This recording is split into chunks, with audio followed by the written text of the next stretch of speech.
Votre enfant ou votre adolescent se replie sur lui-même de façon inattendue et durable. Il semble ne plus croire en lui ou adopte des conduites agressives.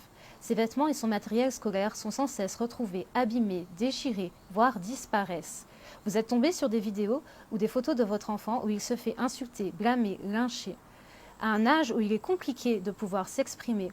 Comment savoir s'il est victime de harcèlement scolaire? Comment repérer les signaux et comment réagir pour pouvoir au mieux accompagner votre enfant ou votre adolescent?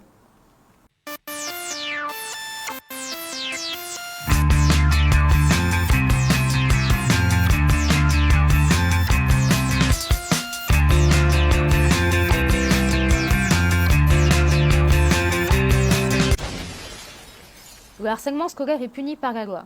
Il est défini comme une violence répétée qui peut être à la fois verbale, physique et psychologique à l'encontre d'un enfant ou d'un adolescent. Il existe 3 caractéristiques du harcèlement en milieu scolaire. La violence. C'est un rapport de force ou de domination à l'encontre de la victime.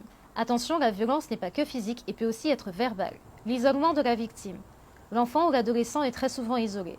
Parfois, ce sont des classes entières qui peuvent le harceler. Enfin, le 3e critère est la répétitivité. Les agressions se répètent et ce pendant une longue période.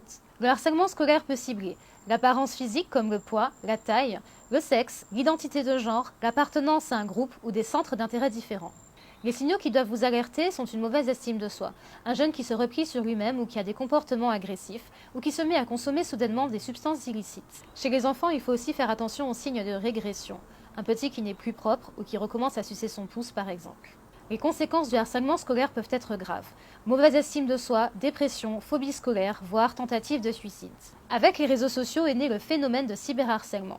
Des photos et des vidéos à caractère sexuel et de véritables lynchages de victimes sont partagés en masse. Il ne faut pas hésiter à faire accompagner psychologiquement les enfants ou les adolescents victimes de harcèlement scolaire ou qui montrent des signes de détresse. Yeah, we like your sisters and we dig your style.